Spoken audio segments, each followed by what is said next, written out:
Si l'élection du pape François réjouit l'Amérique latine, elle est aussi vivement saluée ici, aux Philippines, la plus grande communauté catholique en Asie.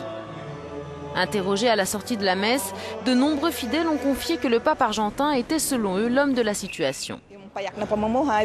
Il a mené une vie simple, dit cette femme. Il est humble, il semble avoir toutes les qualités. Et je pense qu'il peut faire le travail.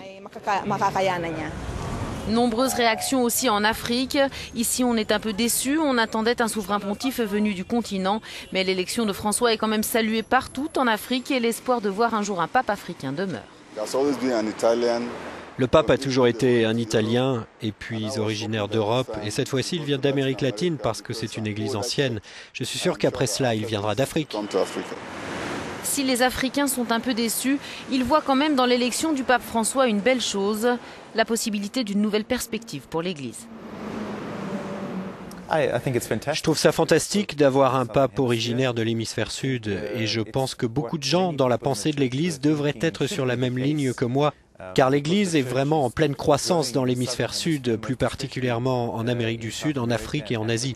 Alors je trouve que c'est excitant d'avoir un pape qui vient avec une vision différente. Approche un peu différente au Venezuela. Ici, on pense que le défunt Hugo Chavez aurait influencé la décision du Christ de choisir un pape latino-américain. Nous savons tous que notre commandant est monté aux cieux et qu'il se trouve face au Christ. Il a fait quelque chose pour influencer le choix d'un pape sud-américain.